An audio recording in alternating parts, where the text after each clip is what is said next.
All right, welcome into SportsBIT Betting Insight today, weekend preview edition. Pauly and Teddy. Super Bowl Sunday, but Saturday, three of the biggest conference showdowns of the season. Highlight the College Board. We got all three. We'll start with the Cavs and the Knicks, those Saturday night in primetime in the NBA. Then Purdue and Maryland, Kentucky and Florida, and Arizona and Oregon. All that coming up. Bad beats, bad bets, bad for the books. And, well, listen, other than Oregon, well, they're right there with Oregon State, but Missouri might be the worst team in a Power 5 league. Embarrassed against Florida, Teddy. Yeah, and I mean, bettors thought that Florida might get caught looking ahead to the Kentucky showdown over the weekend. Didn't happen. Missouri plus 22.5 to plus 20.5 against the Gators. The spread, that 20.5 point spread, heck, the 22.5 point spread was covered by the 10-minute mark of the first half. Florida was up 30-6. Never got any better for the Tigers. Florida 93-54. Bettors got this one wrong. Yep, and bad for the books. Listen, it's typical Izzo. Will Michigan State get hot now once we're in February? I wouldn't bet against it. This may not be a typical Sparty team. They are very young. They've gone through more growing pains than most Michigan State teams have gone in recent seasons. But February is about the time of year that we expect Izzo's teams to be rounding into form. Bettors look for that to happen last night. Ton of Sparty money, plus one at the open. They were 1.5 point favorites at the close. And Michigan State got the money. If the markets don't adjust to the Spartans right now, they're going to take more Michigan State money in the weeks to come. And they're the Wizards. The Wizards win again, 16 in a row at home, but they didn't cover. And finally, they were betting against the Wizards, and they cashed the ticket with the Lakers. Well, yeah, the line finally caught up with Washington last night. And 3 of the last 4 home games have been the 3 highest spreads they've laid all year, against the 76ers, the Knicks, and the Lakers. So we've seen signs in the market they're adjusting. Of course, Washington came out, looked like they were going to blow them out of the gym. They were up 20 in the first half. Couldn't maintain that lead. Yeah, 16-0 straight up, but now, oh my God, it's a nightmare, Pauly. They're only 14-2 ATS, their last 16 at home. But, we've seen money come against Washington on a, not to say consistent basis, but it's not rare that there's been anti-Wizards money during this run. This time, the markets finally got paid. LA took the money. They were bet down to 10.5 from the original plus 11 opener. Jimmy Vaccaro, the game always comes back to the number. It's amazing how many times this happens, and we talked about it on Thursday's show. The Spurs were bet up from 15 to 17. You guessed it, fall 16. Oh, middle. And of course, there was no Embiid for Philadelphia. There was no Noel for Philadelphia. There was no Covington. They're missing 3 starters. Is Covington starting? It's Covington. Sometimes he starts, sometimes he comes off the bench. But 3 key guys. Covington starts, Noel comes off the bench. Whatever. The bottom line is, 3 key rotation players, all from the front court. The markets reacted with San Antonio. Of course, it was a second of back-to-backs for Philadelphia. They were off a bad loss in Dallas the previous night. And we're hearing rumors now the management wants more tanking to get one last lottery pick before this team starts contending for playoff berths and champion. Philly's got a lot of talent, man. They should be contending for championships in 2 or 3 years, legitimately. TJ McConnell, a really underrated piece of the equation, a stud and a half for an undrafted point guard out of Arizona. But the markets all over San Antonio, they trailed at halftime. Big second half on defense. Held the Sixers to only 13 points in the fourth quarter, 33 points in the second half. The markets bet the Spurs. The markets bet the over with all of Philly's big men sitting out thinking that San Antonio would have an easy shot in the interior. The markets weren't really right on either one of those. Certainly not on the total and not so much on the side, although it did land right in the middle. If you bet San Antonio early, you cashed. If you bet them late, next time, bet earlier and be sure to shop around for the best number. Yep. Quick rant here. No problem cashing the season win total over, but I can wipe my ass with to win the division ticket. I know it was 16-1, but the Rockets do it again. This is embarrassing. I mean, come on. For the 3rd time you're at home. Remember, they had a huge lead against Memphis in the 4th quarter at home. They lost. They were up 13 with 4 minutes left against the Spurs at home. They lost. And last night, they're up 20 with 8 minutes, and they lose again. Come on. Lose outright. And, of course, the Rockets took money. They were bet from -9 to -9.5. The over took a ton of money, 222 to 226. So Houston's up 20 with just over 8 minutes left. And remember when the Hawks stole that game? Was that just last week? It feels like forever ago. They stole that game in Chicago and sent the Bulls into conniptions. They rallied from 10 down in the last 3 minutes. This was even worse, or better, depending on who you had. Final 113-108 Atlanta. The Hawks win straight up. The under cashes. Tim Hardaway Jr. got hot. The Rockets got hot. Rockets started settling for threes and bricking them. A 36-11 run in Houston over the last 8 minutes of that game. They were fighting for Dwight on his return to Houston. And, of course, Howard, he's got a little bit of A game left. 24 points, 23 boards. Atlanta plus 18 on the glass. Trevor Ariza, meanwhile, ice cold for Houston. 4 of 29 from the floor the last 4 games for one of their key guys. Wow, my God. You know, they fall in love with the three too much, as you mentioned. When Harden is that good, he can penetrate and draw the foul, get to the free throw line. I mean, with that potent of a lineup in offense, how the hell do you... 11 points in 8 minutes. That's a joke. The 11 points in 8 minutes isn't a joke. The 36 points that they allowed in 8 well, minutes. Well, that too. But that's 11. That was Hardaway getting hot and Howard, cleaning up everything in the paint. Yeah. All right. Big game breakdown coming up next. We'll start in the association, then the 3 monster games, Conference Showdown Saturday in college hoops, plus the play of the day on SportsBIT. Betting Insight today on SBRPicks.com. Go to SBROdds.com. Browse, compare, and shop live odds available at top online sportsbooks. Back on SportsBIT, Betting Insight today, Pauly and Teddy. Follow us on Twitter and ask any question you want at Pauly Howard, at Teddy_covers. If you're looking for the NFL and the Super Bowl, Wednesday we did the prop show, 2 full segments on props, and Thursday we did the Super Bowl side, total, and betting history with the Super Bowl. Just check the archives up with SportsBIT there. We have you covered with 2 big shows on the Super Bowl. We wanted to do it early, so it'd give you plenty of time to check it out as well. Saturday night, ABC, the Cavs and the Knicks. Teddy's power ratings have the Cavs 5. Seems short. They've kicked their ass twice this year.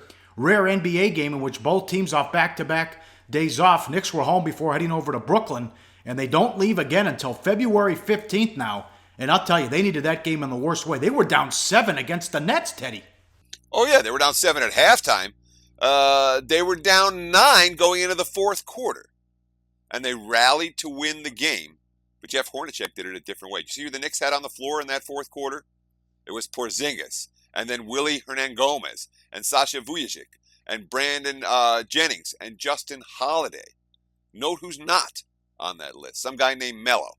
Of course, Derrick Rose has been out. Noah's sitting on the bench. They did it with the young guys, not with the big name players. And, of course, whatever. When they're scoring 38 points in the first half versus the number 28 defense in the NBA, you know you're not doing something right. But this homestand is a time where the Knicks are supposed to get something done against Brooklyn. Let me throw up that chart real quick. Brooklyn, Anthony in the game, 26 minutes, they're minus 15. Anthony out of the game, 21 minutes. They're plus 20. Clearly, the trade rumors and all the off-court distractions are affecting Carmelo Anthony right now. No doubt, and the team. And they might be better off without Rose and without Melo. So I know they're trying to get a deal done. They keep calling the Clippers and they keep calling the Cavs. But this is a big distraction. Yeah, and Anthony, after the game, his quote was fine. Talking about how the team was so much better with him on the floor and they rallied back in the fourth quarter. Quote, I didn't think about it. I was just in the moment, going with the flow. I looked one time, was 5 minutes left. Ain't no way I'm going back in there. These guys had it rolling. There was no need to go back in there and break up what they had going. And I agree with that assessment, but the fact that the Knicks played better basketball with with Anthony on the bench than they did on the floor, and again, it's the Nets compared to the Cavs, but it means maybe there'll be value on New York if Anthony does get dealt, and with him back on the floor, a little bit dicey. Yeah, and the Cavs, boy, these issues on the road. 1-7 ATS on the road. That's their streak in January. They lost 4 times outright as chalk. This begins a 4-game road trip. The practices at home helped get Korver in the flow. Wednesday, he had 20 points in 24 minutes, hit 4 threes. Also, the game they needed from Kyrie. It was only 5 of 18 shooting, but he had 14 assists in 30 minutes. Yeah, sure. LeBron, quote, are we going to have 37 assists every night? No. We have to make shots still, but the way Kyrie was moving the ball, myself got guys involved. Guys felt good when the ball got to them, and they just locked and loaded and shot. And there's something to be said for that. I mean, we've seen signs from Cleveland. This is a team that has only 5 point spread covers since Christmas, Pauly. 5 since Christmas. They've been an absolute burning money for their backers, but they've shown signs lately. They played the Nets a couple of weeks ago, and they had a monster third quarter, and then Brooklyn actually scored 40-something in the fourth and covered the spread, so nobody noticed that Cleveland had got it to going. Then they had that big blowout over the Thunder, and they got it going there. They had a step back on the second of back-to-backs at Dallas, but we saw it again versus the Timberwolves. This is a team capable of going on huge runs. They've annihilated the Knicks twice already this season, and I know that my powering number says 5, and I'm with you. I think that number's a little bit short. I would be surprised if Cleveland comes that low, and I would only look towards the road favorite in this one. All right, up next, college now. Live odds, sportsbookreview.com. Saturday, 9 a.m. Pacific on ESPN. Purdue and Maryland, number 23 against number 17 in the polls. Maryland 8-1 in conference play. Purdue 7-3. How does a team with freshmen as 3 of their top 4 scorers in the rotation lead the Big Ten, Teddy? Well, it's real simple. You got a veteran like Melo Trimble to help them settle in. And, of course, these freshmen are pretty damn good. Talk about Justin Jackson. This is a kid that was born in Canada. He played at high school ball right here in Vegas. Actually, he was in Henderson, a suburb of Vegas, but at Findlay Prep till his senior year. Then he went back to Canada. He played on Team Canada. He played on the Canada Elite International team. And now he's in college. So, yeah, okay, he's a freshman. But this kid's been playing high-level basketball for a long time. It was huge in the road wins at Minnesota and Ohio State this week. 50 points, 17 of 27 shooting, 9 of 12 from beyond the arc, 22 rebounds. And, of course, he even had some trash talking with Thad Matta going on in that game as Matta was trying to get him to miss. This kid has been absolutely on fire right now. Yeah, he didn't miss his first shot against Ohio State until the final seconds of the first half Tuesday, a corner 3 that he was sure he would make before the play materialized. He stood in the corner and felt the tap. It was Thad Matta. Are you going to miss for me? I need you to miss for one. That's unbelievable. And then he missed. Where are you at with... Go ahead. Well, I was just saying, and then Matta's strategy worked. He missed. That was the first shot he missed. Yeah.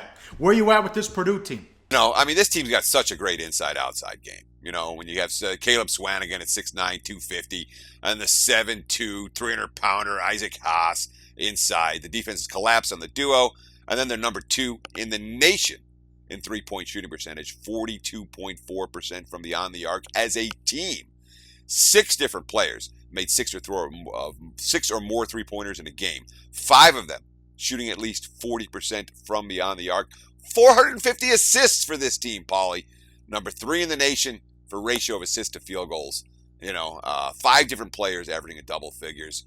But the one thing about Purdue, and it's hurt them in recent losses, they don't have bulk inside. They don't have shot blockers. So the defense is not necessarily particularly aggressive. They're just number 310 in the nation in blocked shots, number 322 in steals, and number 299 in forced turnovers. So they're not playing pressure defense and forcing opposing teams into mistakes.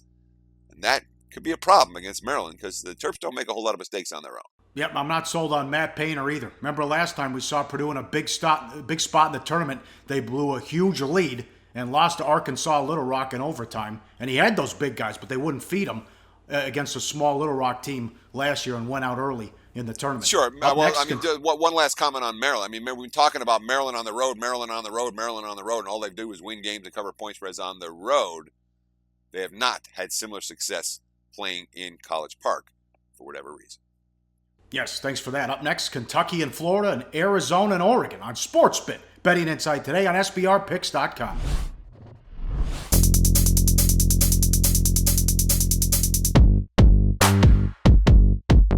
That's right, the 8th annual SBR Forum Bash will be held at the breathtaking all-inclusive Hard Rock Hotel in Punta Cana on Super Bowl weekend.